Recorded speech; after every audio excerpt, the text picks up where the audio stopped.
Welcome everyone to tonight's episode of Cannibal Locos Party Dungeon. I am Cannibal Loco, this is the Party Dungeon, and tonight, more people, more. I may be losing my mind. Slowly but surely, everything is going down the drain. So I haven't had the time to review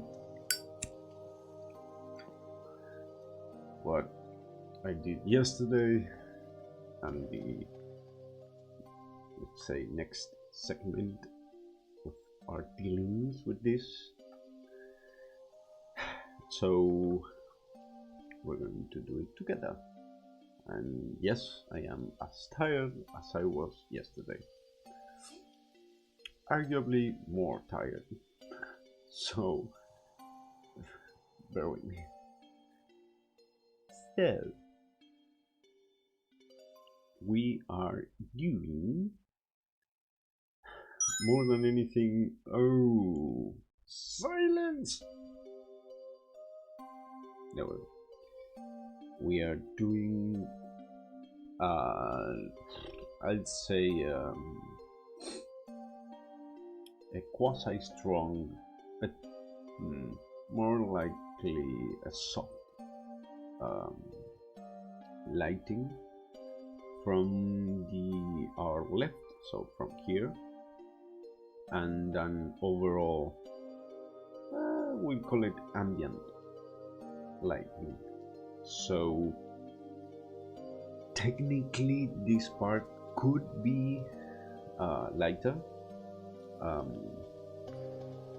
Then again, it does, having it this dark conveys certain depth, if you will.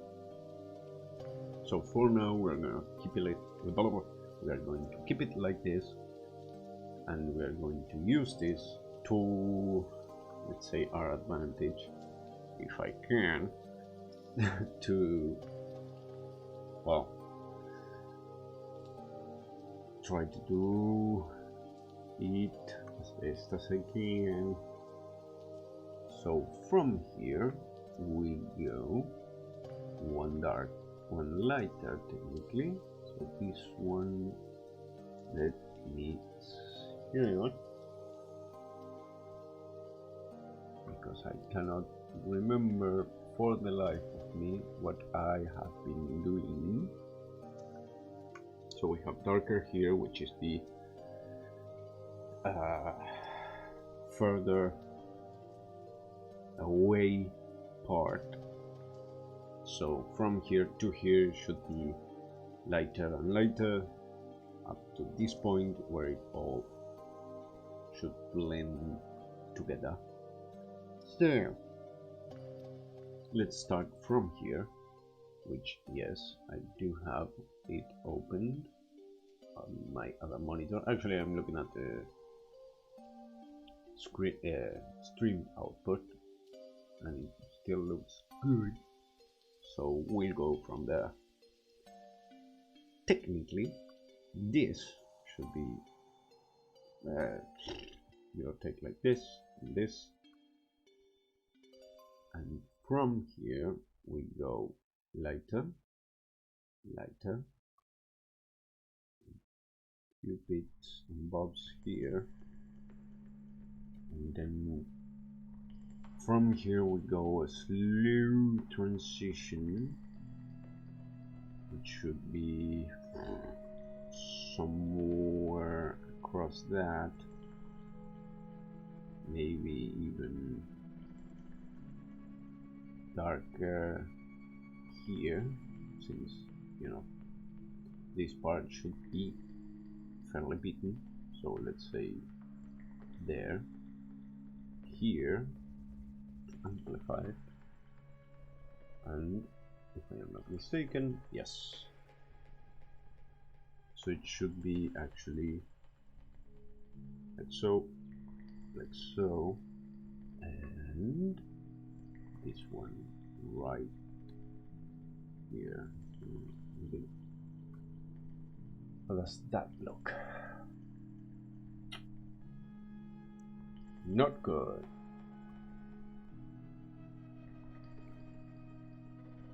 Good-ish. This line could be broken up. Whip it, say, like so. This could be done here, so here and here actually. Since light should be coming further away, is there. There we go. That's more like it. Nice gradient, just as we did here, without, of course, the let's call it water markings from the well, it would be, this usually happens with sun bleached and humidity problems in paint. So we'll keep that in mind as we, move along. Actually, let's do this. We'll grab this. We'll do all the highlighting from the polished metal. As you can see, as we move further along, it's not quite the same. So we'll do some blemishes, not much, just enough, if you will. So here, and let's do, nope, let's do that. Here we leave it as is, and here in the last one where it pops and more, we'll do it bigger and meaner. Of course, it doesn't look quite like it should. Actually, this one could technically, which I am using this, right? Yes. This one could technically be this. There we go. Which actually, we grab this one and this one. We go somewhere there, make it darker, just to prove a point. What's the point? It's farther away, that's the point. It's we'll treat it as a special shade. Now, sorry, we will, let's see, we'll grab this bitch, put it here and here. We'll even shove that, especially there, put it here, do the same right there, move this along as it should. We'll do it here, we'll expand it, here we'll expand it even more,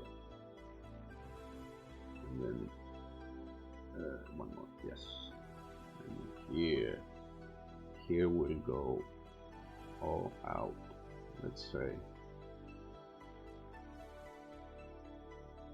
up to there, up to here, somewhere in that vicinity. Now, as we move along, we will grab, actually this one will come here, will come here, actually, yes, that's fine, there we go. We'll grab this one, we'll do the same. Of course, it should not be exactly the same as the, let's say, brighter base. It should have some imperfections, if you will. It doesn't have to be 1-to-1 ratio. For example, it doesn't have to be the same shape in a darker shade. It varies with the depth. See, like that. Exactly like that. And let's do this. That was a great example of what you shouldn't do, actually.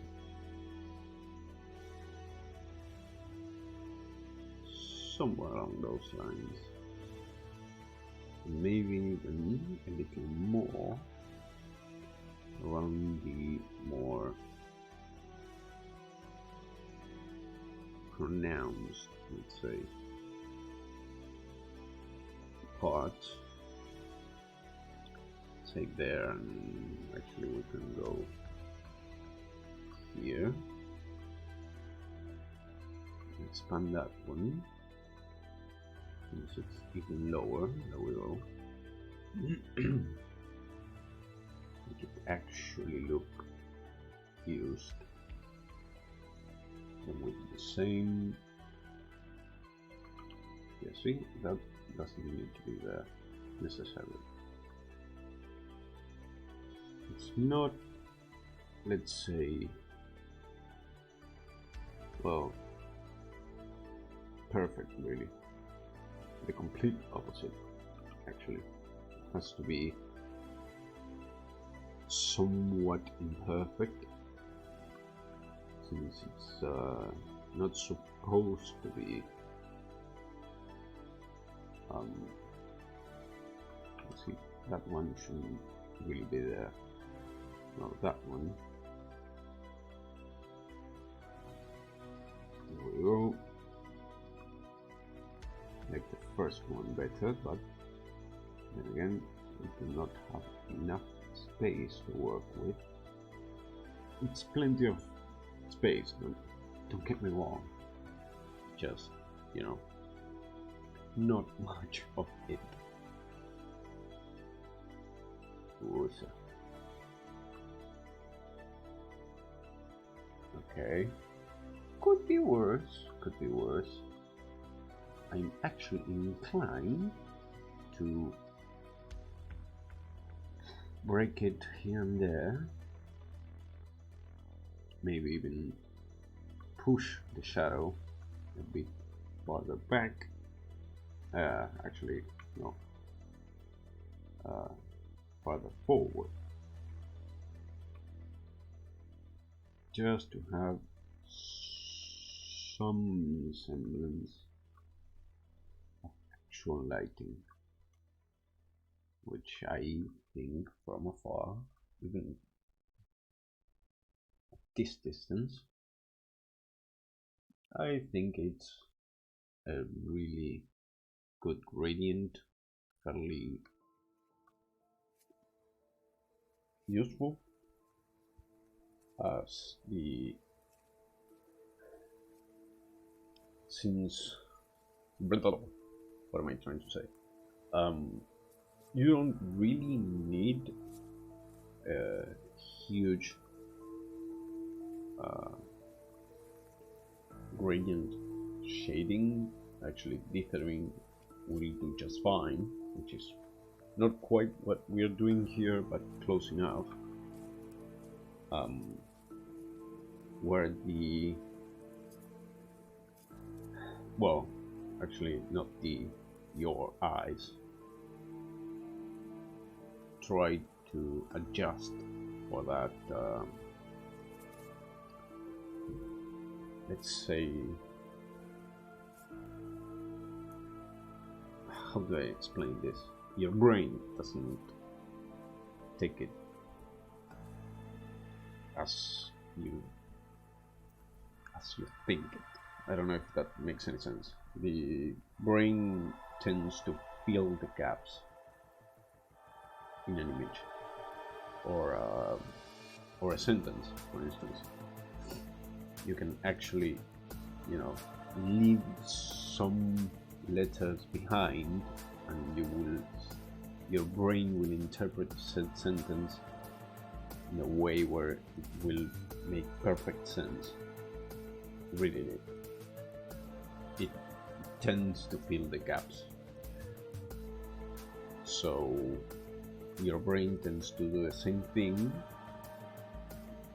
where it finds certain gradients of color, since some shades of color are not really real nor identifiable with the photoreceptors you have in your eye, you know, human eyes.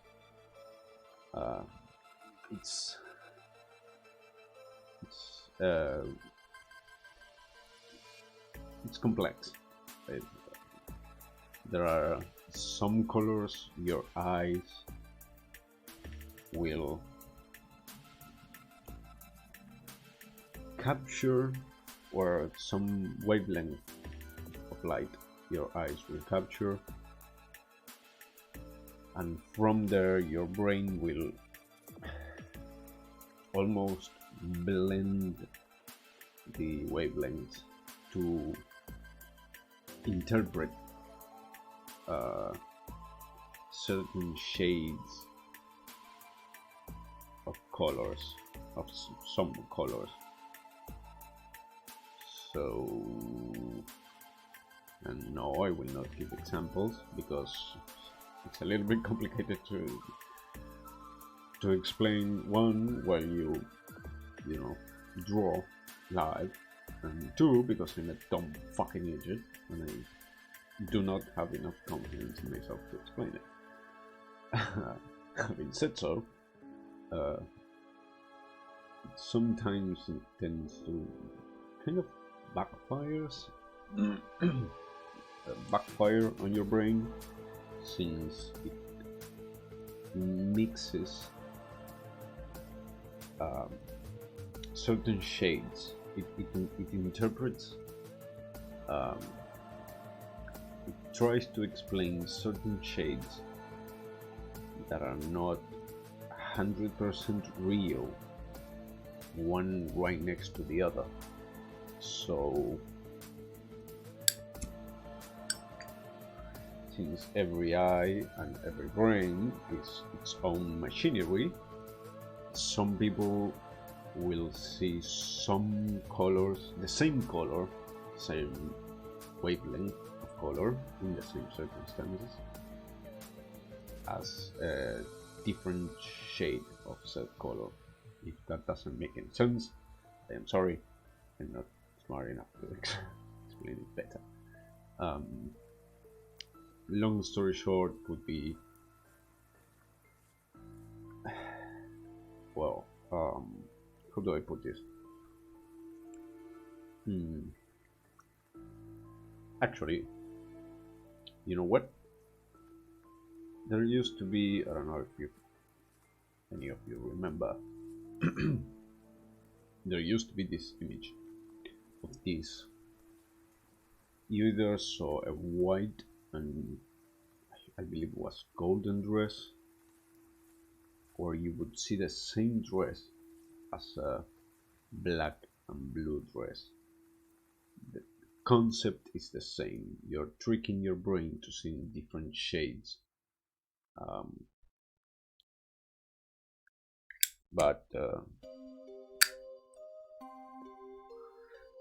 Well, actually, your brain is tricking you in seeing certain shades, where in reality it's not that straightforward. It's far more complicated. It has a lot of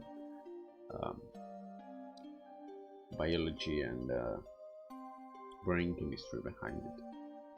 So take it with a grain of salt. Said so. There are some shades your brain will say "fuck you" to you, or it's kind of like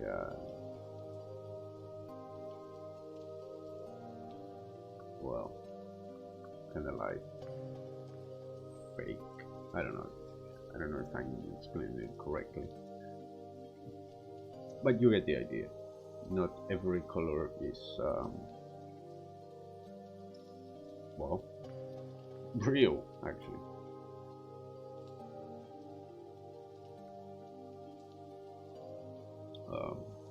Interpretation of said colors sometimes backfires on your brain, and your brain has a what would be commonly known as a brain fart. I believe it's a technical term, and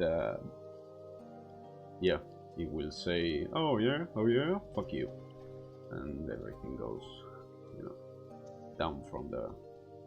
It's far from perfect, but it's how it works. Sometimes, so the more you know, if you will. But that's pretty much the long and short of it. It's your brain trying to interpret some shades of color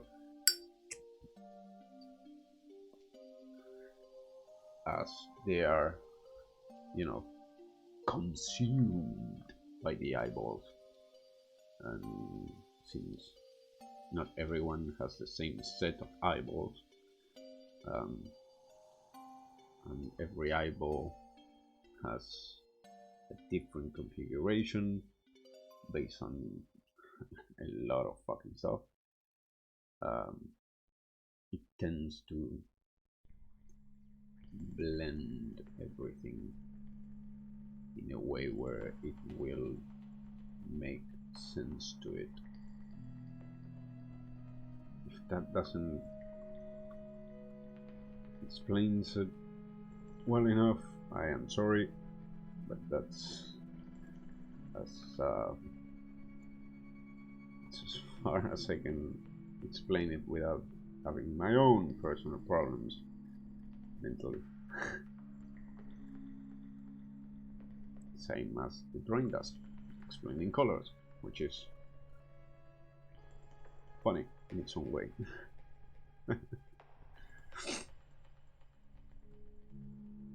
So now you know.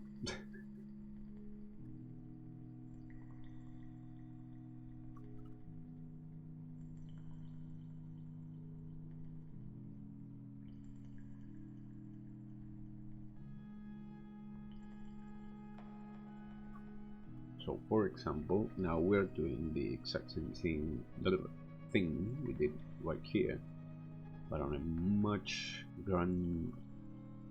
grander scale, since we have to try and blend from this shade to this shade, actually this shade right here to this shade right here, and we have a fairly cut and dry dark edge, a real shadowy edge, which, if you know a friend from this channel called Shadow Killblade, I think she would be proud.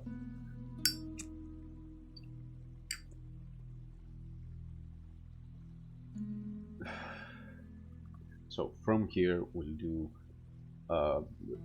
I'll say a fairly simple shading right here, for example, where it kind of blends everything.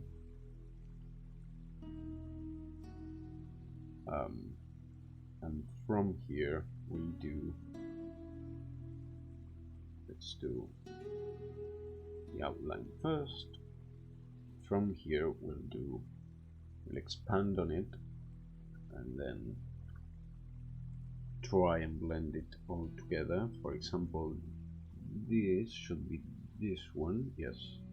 So from here we could go like so, expand it there,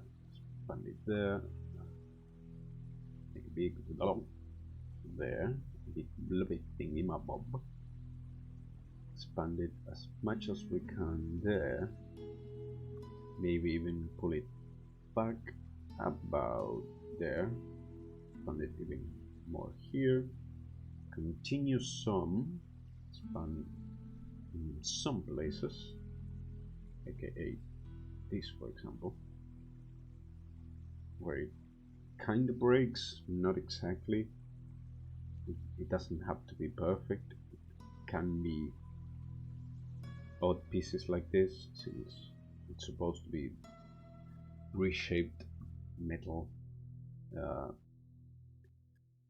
reshaped in a sense that well, it's weathered and beaten and clobbered and shot at, and you know, all the fun stuff that happens in a in an actual wasteland. So not exactly the best of conditions, if you will. We can even break some of it in places, since metal tends to stick out somewhat. We'll review it. For example, this could actually be broken up a little bit more to give that, you know, sense of texture in the metal. Actually, in the paint, to be more exact. My God, I cannot speak today. It's been a fucking day, I'll tell you that. So from here, we'll grab the next shade, which should be, so we're doing this one, it should be this one. Then from here, left hand, see, it blends right there, which we can fix later. Actually, I like that more, since this should be shading this. Itchy face. I need to shave again. I'm not looking forward to it. There we go. Some semblance of a beaten edge. And now we grab, let's say, put it there, so it's here-ish, and go far. Of course, we have to take into consideration that the darker shade we are using as a base should prevail over the highlighting we are doing, since it's supposed to be on the background. So we can go a little wild, since it's not supposed to be perfect by any stretch.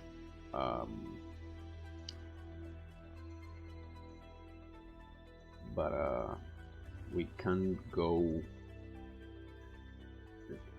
doing this. I personally tend to go a little pixel perfect. It's an issue, if you will. Of course, it varies from, you know, drawing to drawing. I tend to leave a gap in some places, which is not good. But then again, it doesn't have to be perfect. It really doesn't, because the more quote-unquote perfect you make it, the less natural it tends to look. And yes, depending on the on the way the lighting hits, depending on the shade you're using, depending on the texture of the main material we are working on, it does tend to change and mutate, and well, overall I would say stand out from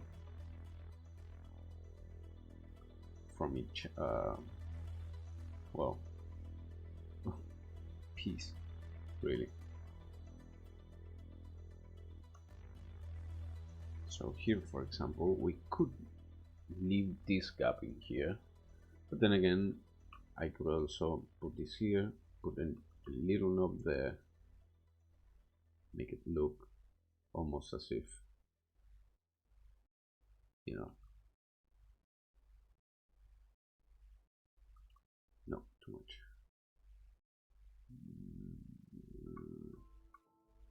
There's one. As it starts to slowly blend away, let's say. This one's darker, it should be here actually, but it's the same shade, so we go one darker and we put that there. Actually there should be a gap, so I think we'll leave it as is and then use this to shade around this, and then maybe we'll do some let's call it selective dithering, which is a way to say I'm lazy. In all honesty, see, this is already this shade, so we don't need it. And this one should be 1 over, and this one should be here, right? Right. Of course, here we have, as you can see, another shade.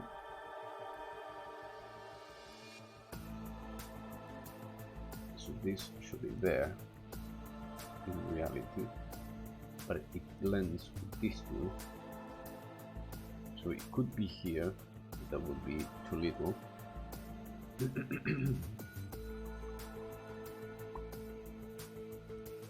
So from here we leave a very small gap, let's say, between this one and this one, since it's all supposed to be this here, and then we'll darken everything else, which in all honesty we could also expand this shade,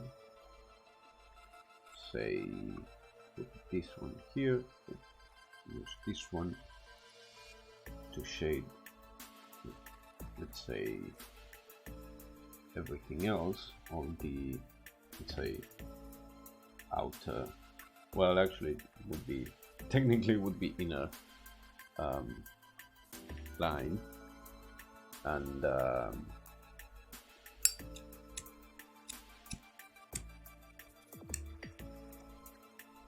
leave a bigger middle section of this shade of gray, sorry, of green. Oh.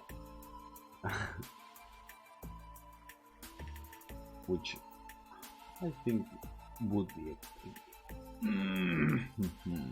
wow. Oh boy, I am getting far better from my cold. Not 100% still. This is not an excuse, just it's a reality, if you will. So this one now, we'll put it selectively here. Here we actually break it there, make it look even prettier, if you will.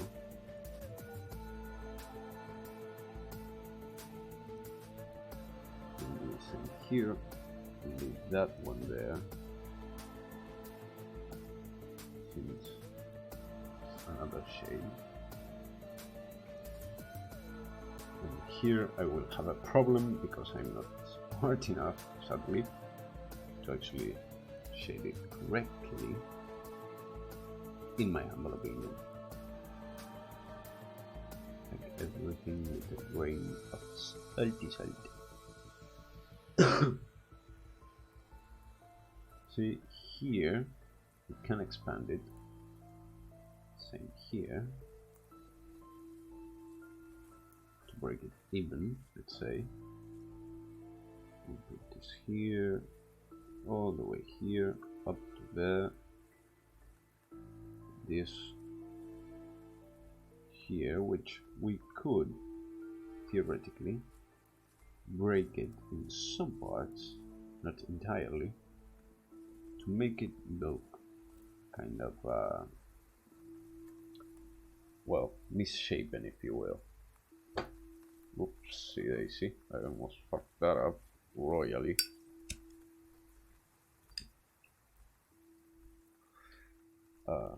If I spill my drink on top of my keyboard, I will be very fucking angry with myself. The kind of angry that can only be explained by punching something.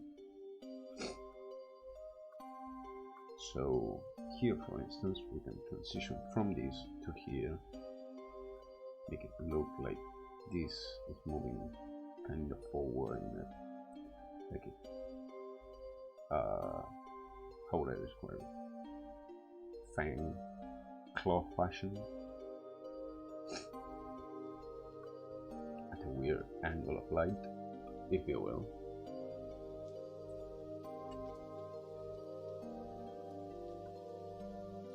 Since technically we have more than one ambient lighting,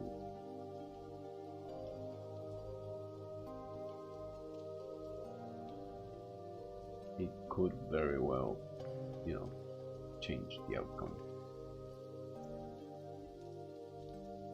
And this actually all the way down up to there, make it look. And from here we do so. Oops. Right. So we'll here we do like so, and actually here we do like so and so.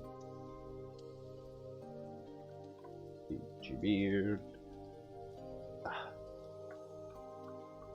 Like so. Since I believe this is, yes, those should be the gradients, unless I am lacking a shade, which I don't believe I am. And this one, right? Yep, this one, it should be, yep, same one. So this could actually be up to here.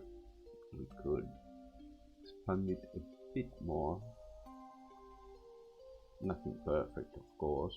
We are trying to make a more realistic look at it.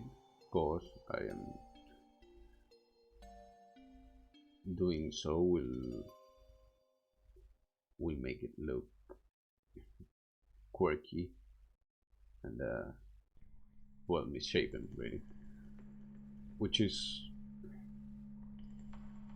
technically exactly what we're looking for. We can even break a few parts, so here and here, make some uneven, or not that, some uneven, well,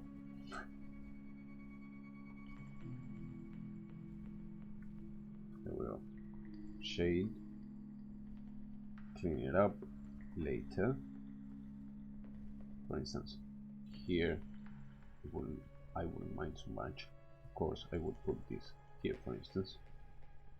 Break some of the shadow, not much, just, you know, enough. Then we'll grab this shadow and do the same. For example, there, here, here. Doesn't have to be exact. Could be a dot, could be nothing. It could be a stick and a tinier stick. The possibilities are endless. Doesn't have to be centered. making something look rather not realistic, more organic. It's far from easy.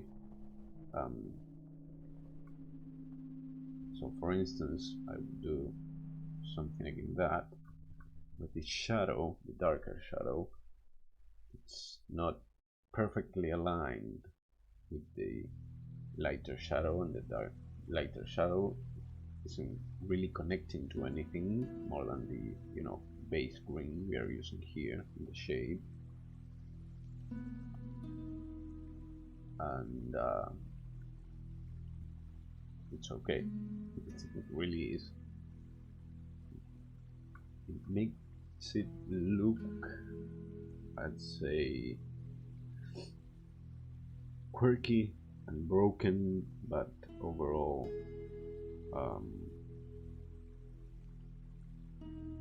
imperfect, which is exactly what we are looking for actually. It doesn't have to be perfect. I always say, I always say imperfection is what makes a piece actually stand out, since nothing is perfect. No piece is perfect. No matter how much you try, sometimes it's not enough. Sometimes it just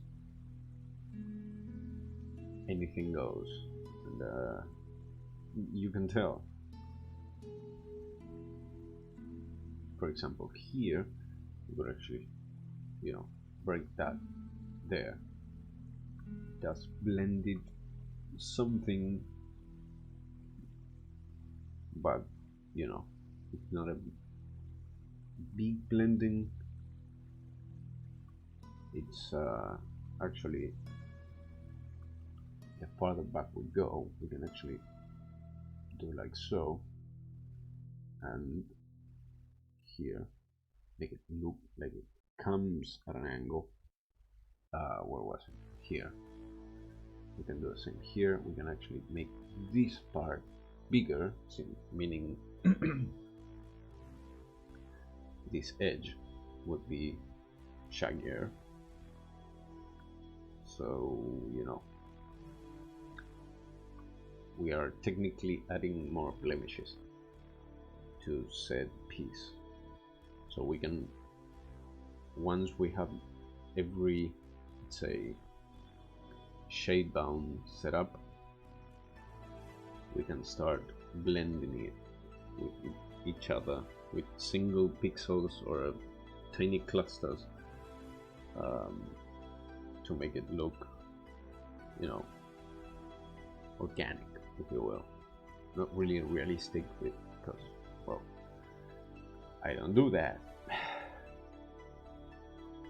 Example, I can put 2 here, it will have the gap, put this here, put this here, it blends in, yes. Is it perfect? Fuck no. But sometimes that's the fun part. For instance, we can actually do like this. Let's do it down there. We'll make it everything as blendy as I possibly can. Not that I'm really trying, it's just, you know, my brain tends to focus on the details. And on top of all this bullshit,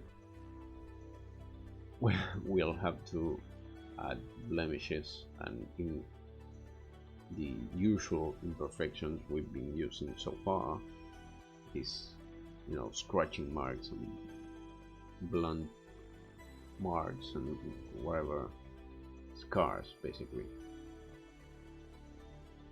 So that's something to look forward to when I start losing my mind.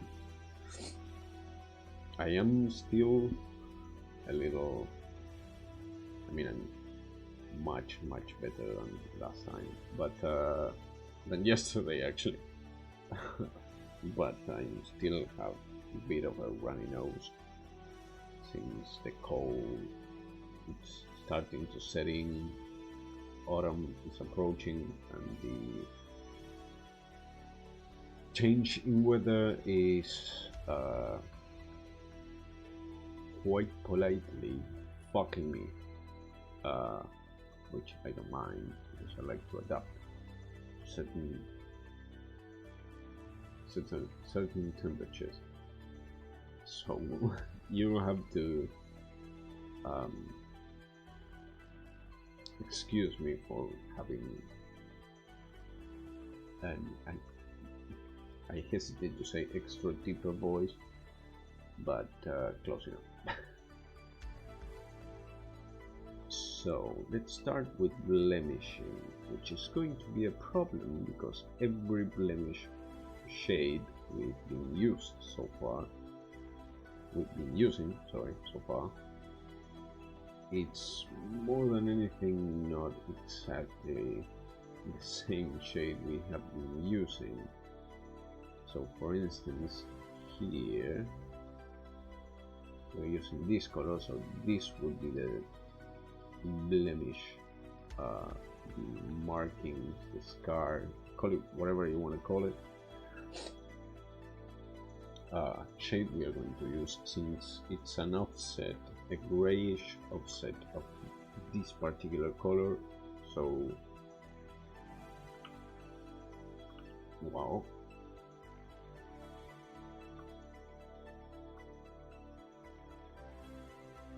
see, it's not much of a difference if you watch here on our palette.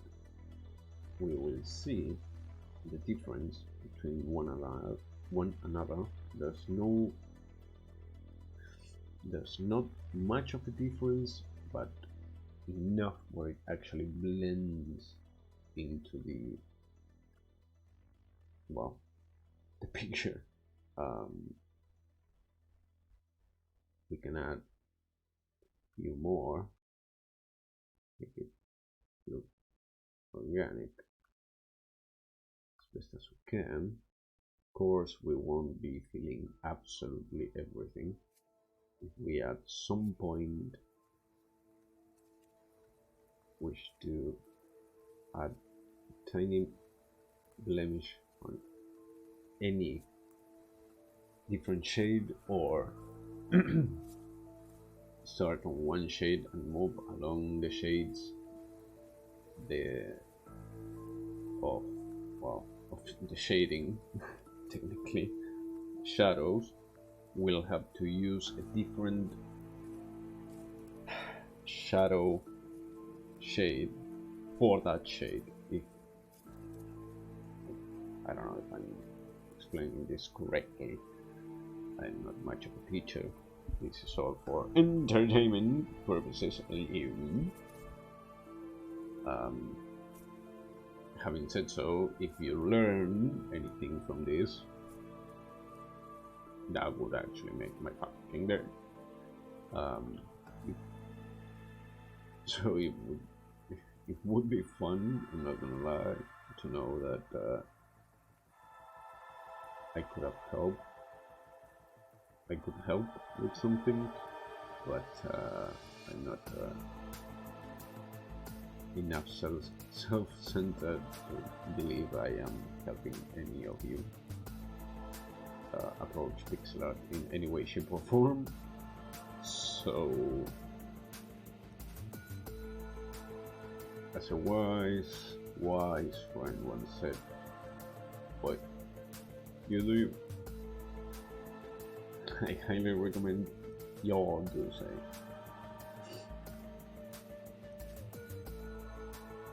Having said so, actually speaking of doing you, I know my accent, it's weird For those of you who do not know, I'm not a native English speaker.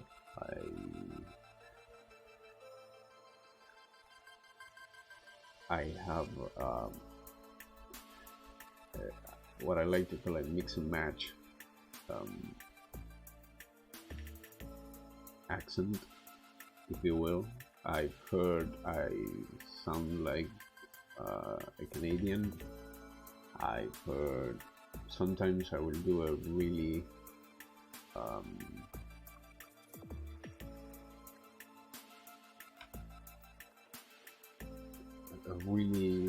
deep southern accent, which some of my friends really like, especially those of them that actually enjoy the southern US culture.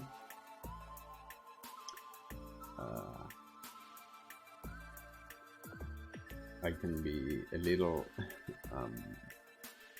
what I phrased it self-conscious of it sometimes. Sometimes, some days, it will come out fairly natural. I tend to do my best.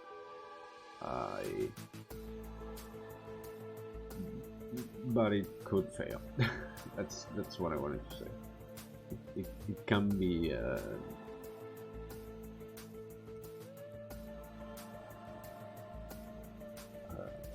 somewhat annoying to hear me. I fully understand that. I like to think I make up for it with my voice pitch, which I rather call my voice biatch, but you know what it is.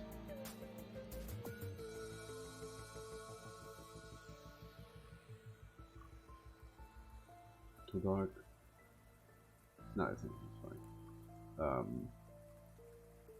Since, well, I have a big voice, which I have been hearing people like, which is good because I'm actually very self-conscious about my about my about my pitch, voice, my voice pitch. Not in the wrong way. I actually love my voice, so you know, if you like it, tell me, because it actually helps sometimes. Some days where I'm feeling not particularly down, but not 100%, and it's also really fun in a very, I wouldn't say egotistical way, more of a selfish way, to hear what people think of my voice. So now you know. Little feedback would help a lot sometimes.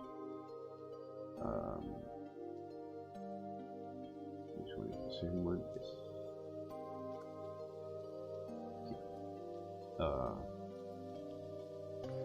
So you know. Also, I know most of you. Some of you are friends in real life and see my ugly mug often,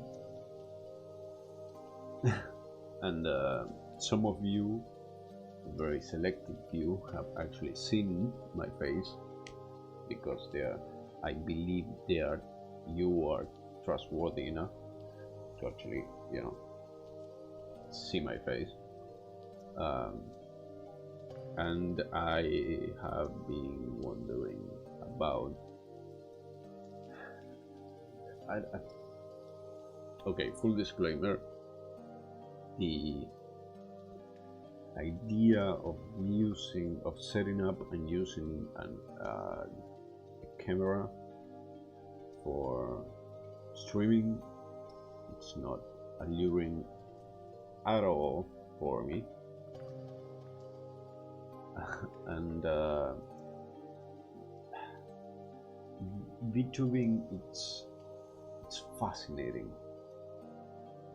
but I don't think it's for me. It would be fun to do it just for, I don't know, shit and giggles. Then again, I don't think it's for me.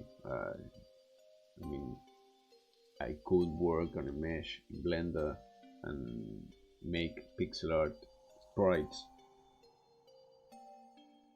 Actually, pixel art skins to render on said mesh, and you know, download the app and find, I don't know, a phone to use as a camera. I currently cannot buy one. Sadly, the channel's economy is lacking, to put it simply. We can move.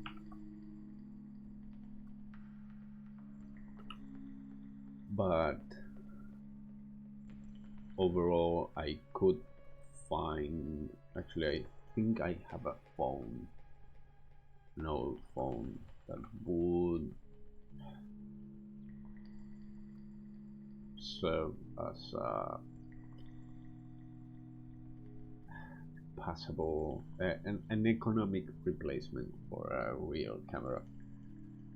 So if you have been here for some time and you don't know what I look like and would like to see or are interested in my expressions and mannerisms more than the, you know, physical looks, please let me know. I'm actually very interested in knowing what you think about the subject. I think I'll do a poll on Discord. I am not entirely sure yet.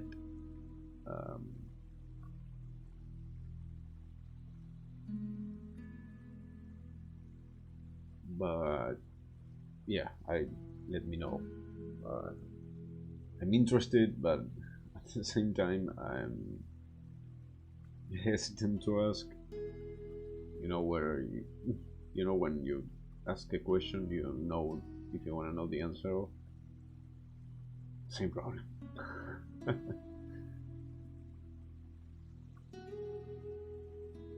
So yeah, and for the record, I want this out there. I look like, let's say, we have this discussion a lot with James. If you don't know him, GB1Stop is a great friend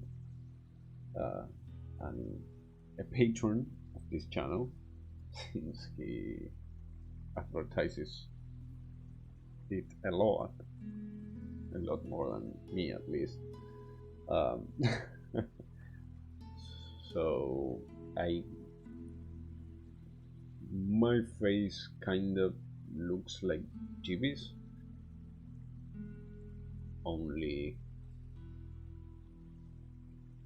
different. Like, we look really alike, like a lot. If I haven't studied enough anatomy, I could mistake him for a doppelganger. If you don't know what a doppelganger is, look it up. It's an actual thing. It's like a twin, but from a whole different array of genes. It's insane and amazing, and I love the concept. But I digress. I really am interested in knowing and take in consideration I kind of look like JB. I look a lot like him actually, and I say I look like him because technically he's older than me, so you know.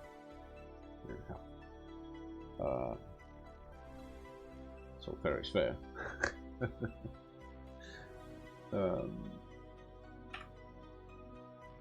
So yeah, let me know.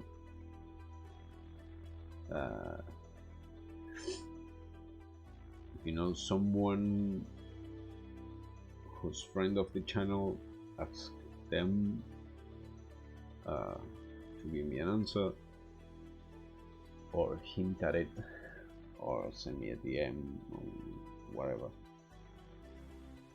Tweet me or tell me on Discord, I don't know.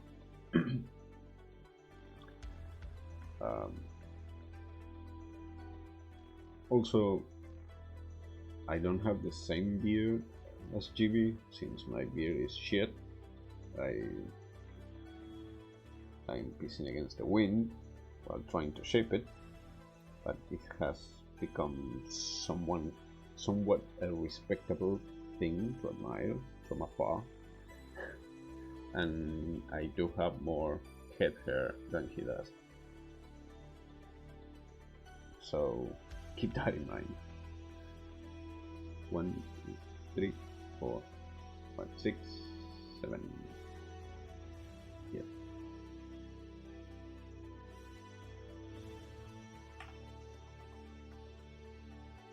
Let's see now.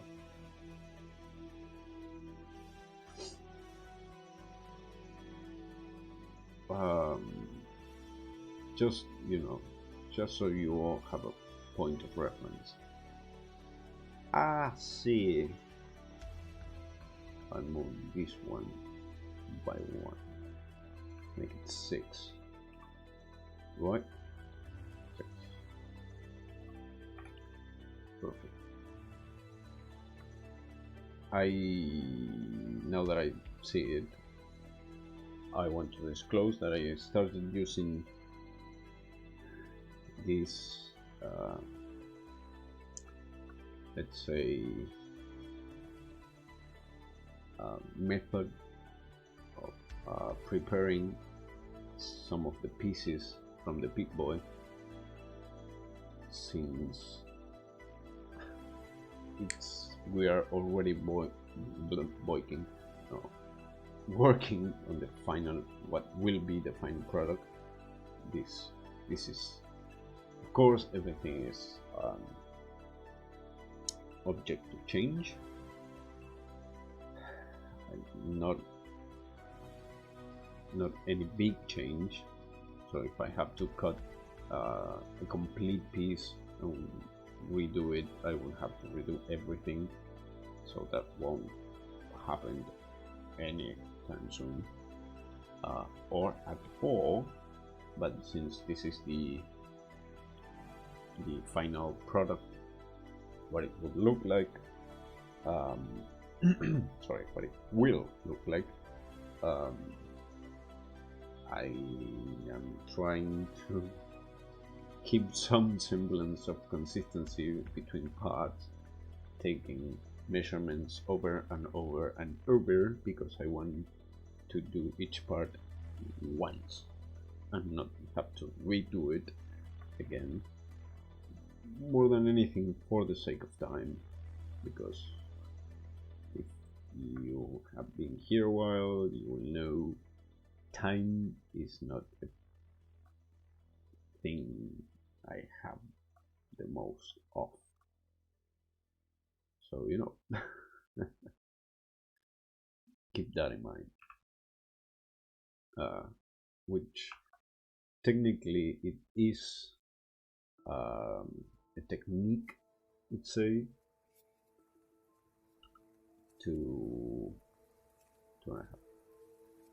it's a technique to, well, not to, but off work.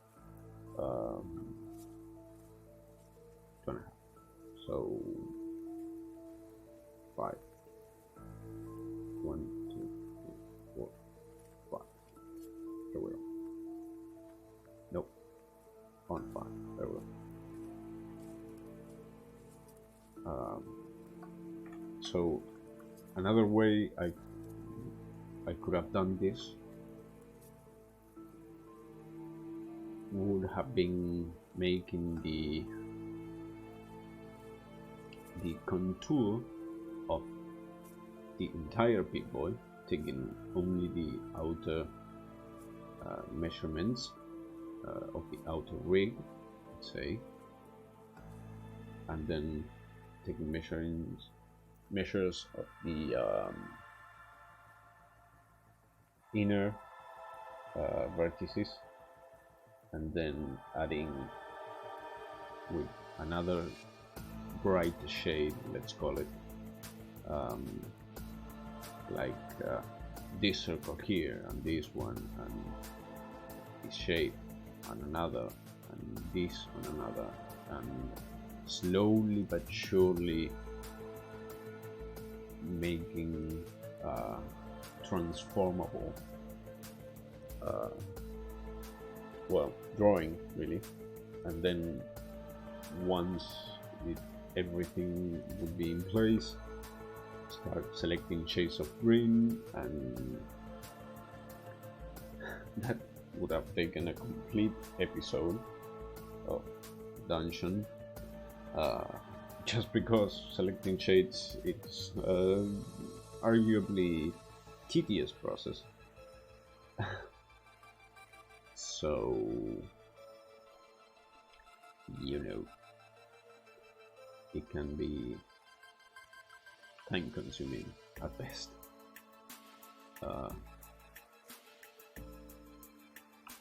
Tedious at worst.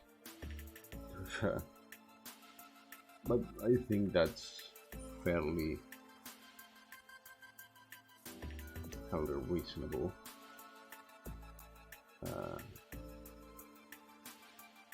And it's not the way I work. I like to do it piece by piece, just for the sake of not really stability. It's more of a habit.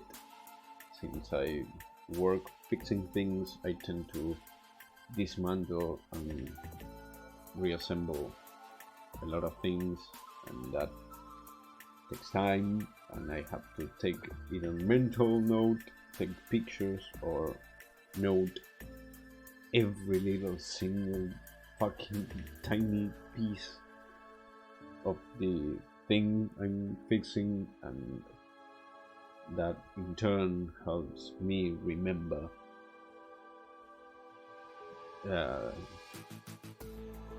what pieces go where of that particular object, of that particular variant, or brand, actually. So everything is very specific, honestly.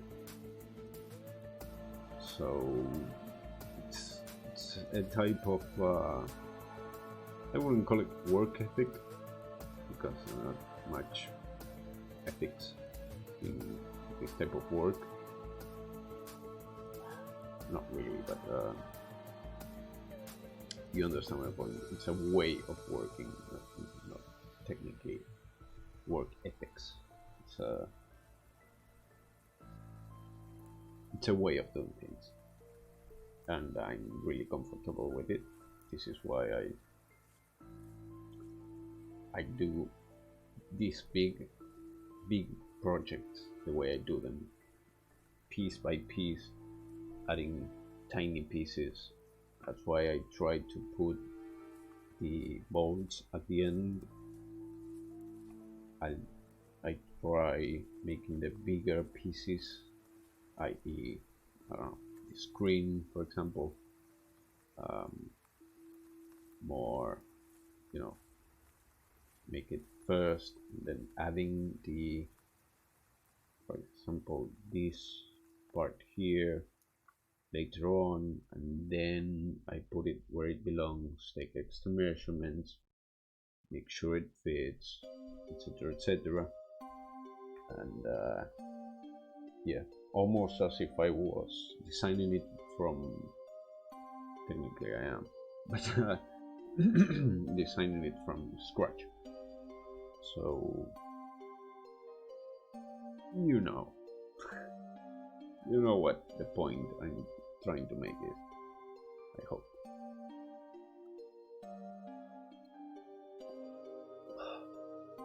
Let's see now. 1, 2, 3, 4, 5, 6, 7, 8, 9, 10, 11, 12. So 12. Where, pray tell, I be?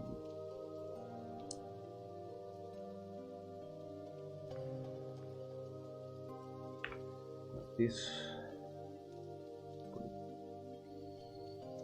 here. Oi. Fucking 12.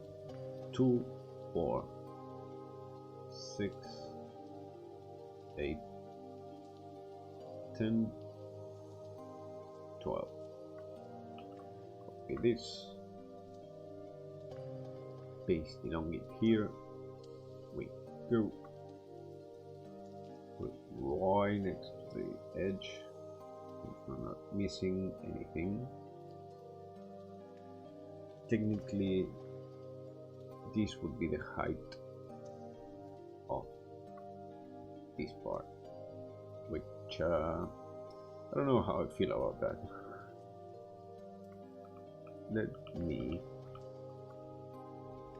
Let's see, let's grab this one. Sure, let's grab this one. Let's for now delete this part, save it here.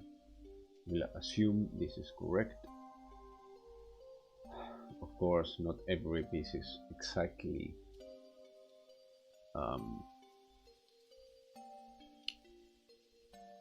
say perfect.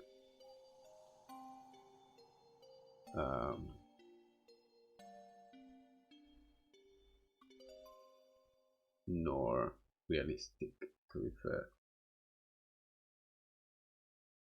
So where would this, let's grab this, put it here-ish. So it would amount to roughly half this bend. So let's grab this, roughly half. Well, fuck me. Fair enough.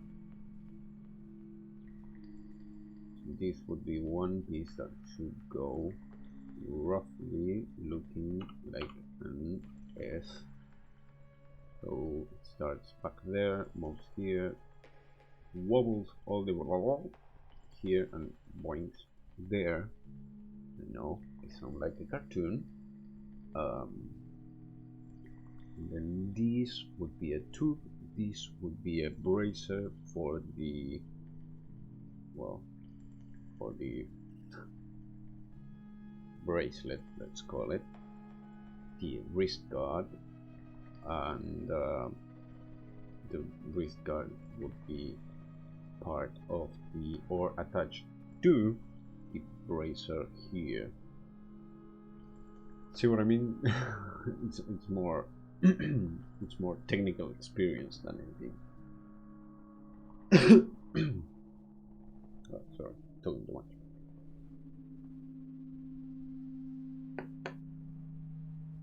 Oh, so this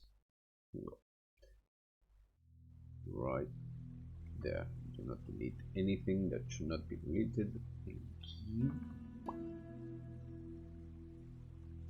This would come from here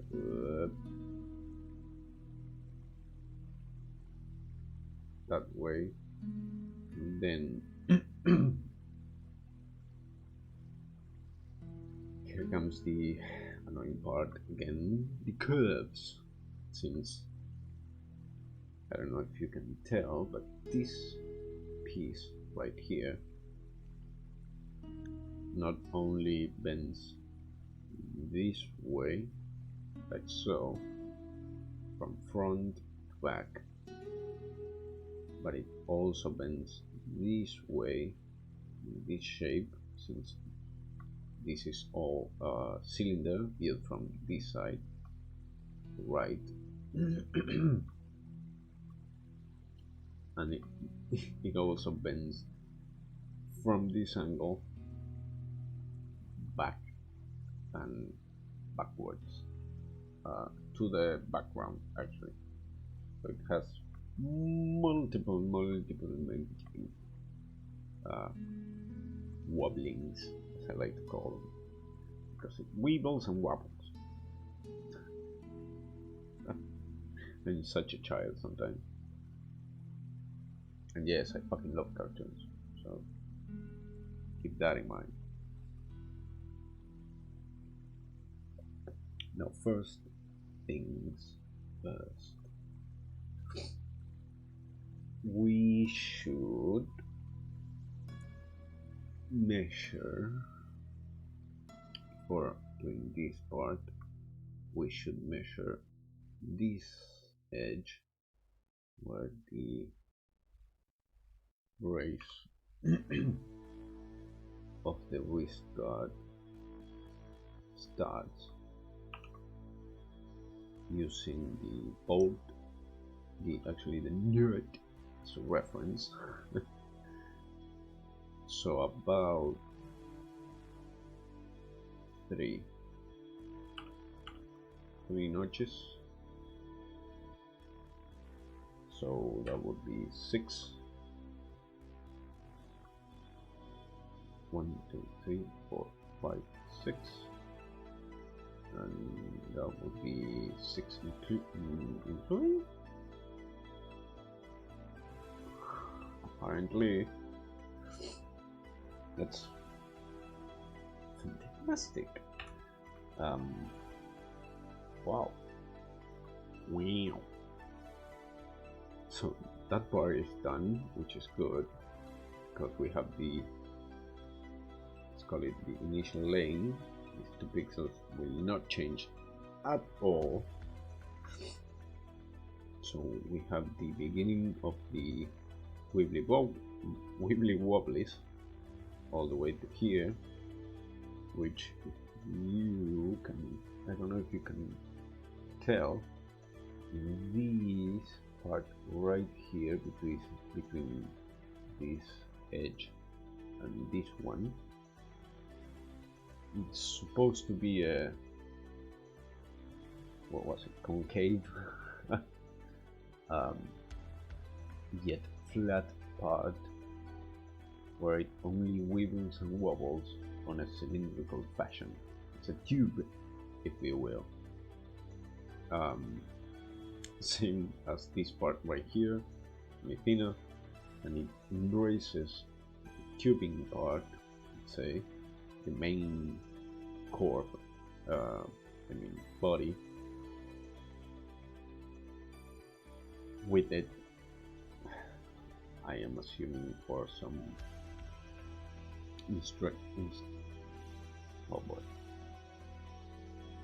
structural purposes. So it actually begins right down there, right at the edge, and then it wiggles and wobbles, and then it disappears behind this piece right here, which we have now finished. I will review though, just in case.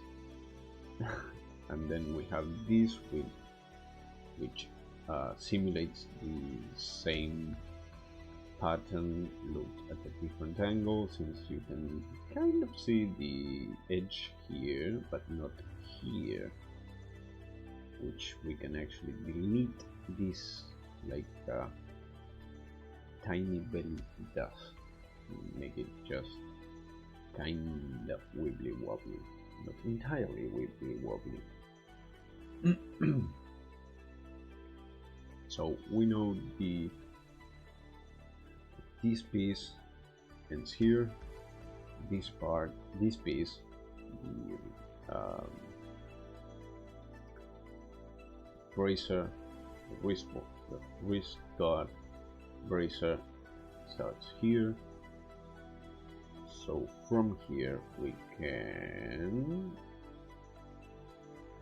grab, let's say, one. There we go. We can grab this one, but measure this part right here. So it will be 3, so that's 6, which technically it would come from 1, 2, 3, 4, 5, 6, and then in, let's say, 15 to 20 degree angle, give or take, comes at a diagonal, and then that's another, flat edge. Then the wrist guard, which we already have, would begin. So technically, and I use the term likely in this case, since we already have the wrist guard, which is here, as you can see it in all its fucking glory. Thankfully I did it a while back, because I would hate to have to do it again. We can use this also as a point of reference / ruler, since we can grab that guard, which I will do later, but we can grab that guard, set it here, which we can, if I watch correctly, the middle part should be touching right there. Then we would measure from here, this line right here, we would, throw a line and throw a line, and that line we throw downwards won't have to be covered by the middle of this, and then this height, we would, the line we throw here, we would calculate the measure from that line to this one and calculate a height, approximate height, which we can also do with this, although not particularly accurate. You can also use this edge here or the inner one to calculate the difference in height from this one to this one. So this would be the difference in height.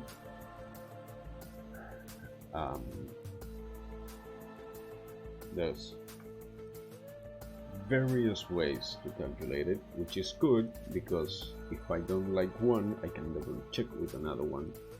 So this piece would be roughly here in the middle, touching, and from here would be around, let's say, here-ish, the top of the top, which is allegedly not great, but good enough.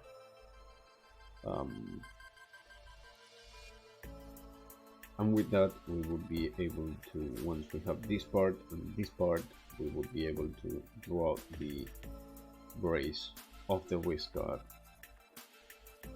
and then finish the remaining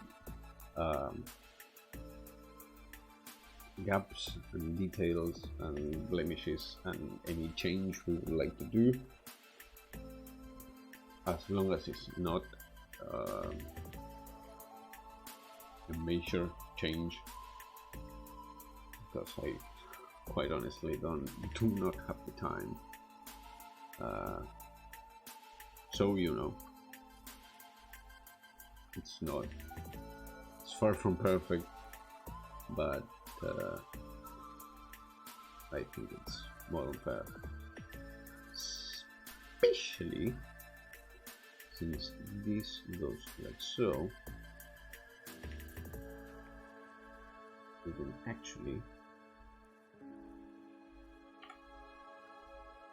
grab, let's say, this and do like, let's say 1 2 3 4, and go to 3. That's it here, 1 2 3 4, 1 2 3, 1 2 3 4, right. Then from here we do delete this and have the shape we are looking for. We can also do the exact same here to cut, since we're not looking it at the same angle. We can either do the same mirror here, or leave this as a straight line to make it look, well, not really straight. It would have some variation to give it that sense of, you know, angle. And then we would be able to start, hopefully. Which this part, I believe it's fair enough. We can actually expand this just a wee bit and round the corners. Maybe we can experiment right now, since it's the last 2 parts. I was hoping I would finish this week. Of course, I'm still not at 100%. I am, as of late, rumbling about I'm getting distracted, which is,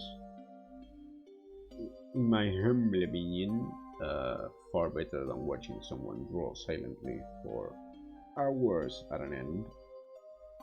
Then again, in your opinion, I would love to hear it. And yeah, that would be it. Which, before we finish here, I would love if I can manage to draw this shape right here, since this and this it's already covered. This we just made, and here we can actually make it, for instance, do like so, and do, as an example, like show it actually, you know, envelops the tube.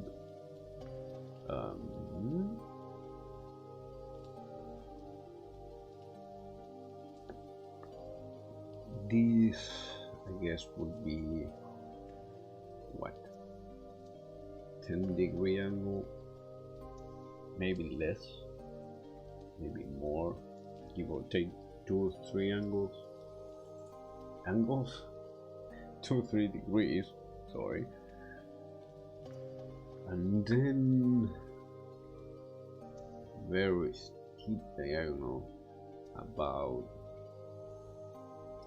I'd say, 120 something angle, maybe 30 something angle, degree angle, sorry, then a quasi fourth of a sphere would say, and see about. So I'll use that. I would need maybe some measurements.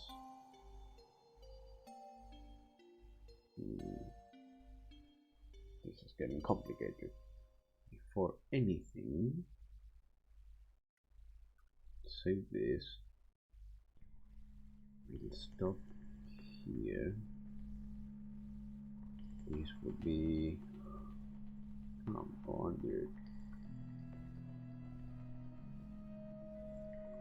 Actually, do you, which I believe it's 45 degrees, this one in particular, copy this, paste this layer, transform it vertically enough. It's less. This is not 45. Maybe the center is. The other one, it's certainly not 45, more like 50. Good to know.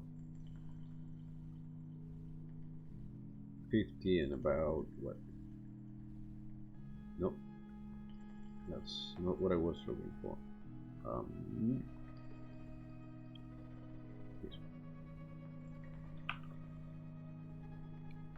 Let's say 50-degree angle at a whopping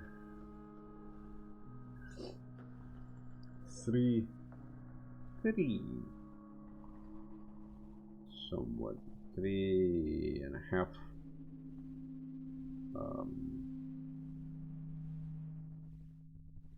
length piece,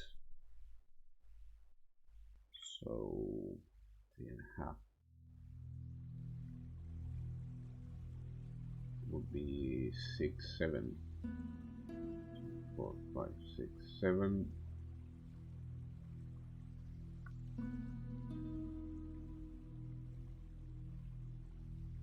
And from here we will go, would be 50, so 360, 10. 10?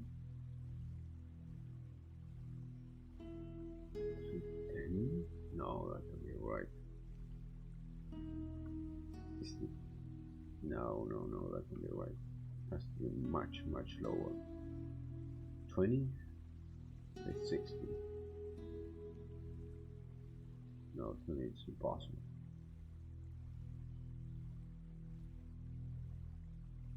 30?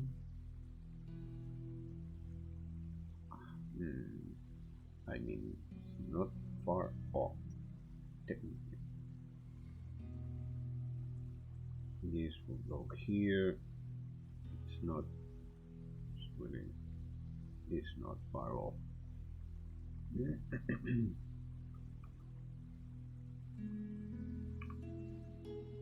Let's see this.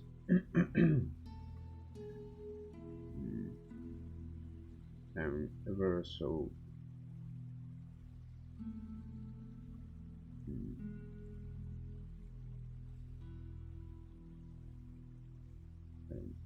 inclined to change it, but apparently it has the correct measurements. Somewhat. Grab everything with a pinch of salt, and if you don't trust, then grab more salt. Know what I mean? I think I'm going to leave the wibbly and wobbly for next time, so I can have enough time to take the extra measurements, since we're already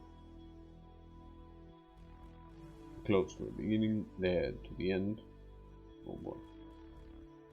This should be the angle, technically. maybe a little less, since yes, far less. It will be interesting to know.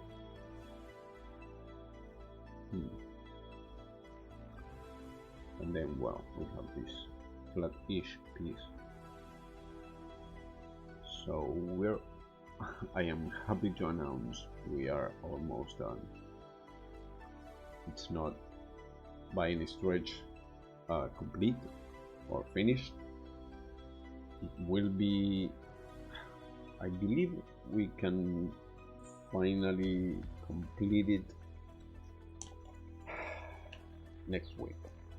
I'm going to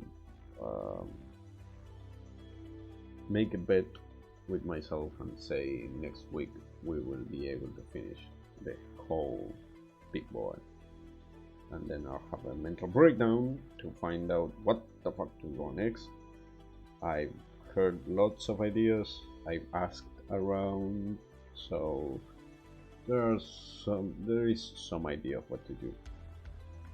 Also, I need to start planning some call streams so I can talk to you all, or certain streamer slash friends about certain subjects to which I will draw about. Nothing too realistic, if you will, but enough where it should be interesting enough. More awesome pixel art, hopefully hopefully will be birthed from such conversation,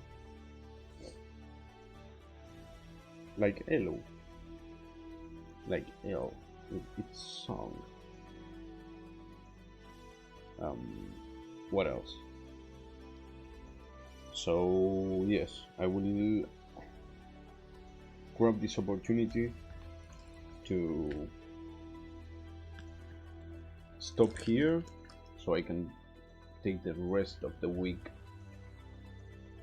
to take some measurements, make absolutely fucking sure the measurements are right, and to have a few notes before I start, well, before we finish the whole piece,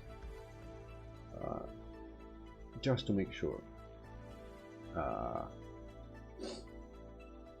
So for now, we'll leave it here.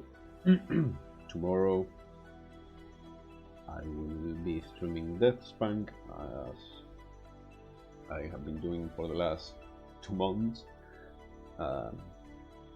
We are near the Wana West in Deathspank, and if I can, I will squeeze an extra stream in the afternoon, besides the normal schedule nightly stream, and I may or may not make it a short one, depending on how I feel, because I've been really tired. Hey, Aguirre, buenas noches. Muy buenas noches. Justo me agarraste terminando, ¿eh? Ay, pero ya casi estamos, ¿eh? Ya casi estamos. Faltan 3 piecitas. Terminamos con el pico, guacho. ¿Cómo anda, negro? But, yeah, I will look this up, take the measurements, prepare, and plan ahead for finishing the Pip-Boy, and tomorrow more Deathspank. So hopefully next week we'll be able to finish it. But yeah, I'm rambling again. Gracias, negro, por pasarte. Justo me agarraste terminando el stream. Estoy matado. Pero bueno. eh, siempre está bueno tener un poco de compañía. Hace 2 horas que estoy hablando solo. No sé si solo, estoy seguro que hay gente acá. Siempre hay gente acá, aparentemente. Pero lo voy a cortar acá. Porque tengo miedo de cagarla. Y mañana salimos con Dead Spawn. Que me deja ser un poquito más maleable con lo que es. Con el habla. But yes. As always, thank you everyone. I hope you have enjoyed it. Be sure to stick around since we are nearly the end of the Pip-Boy break. And as always, I have been Cannibal Loco. This has been the Party Dungeon, and I hope you all have a great night. Goodbye.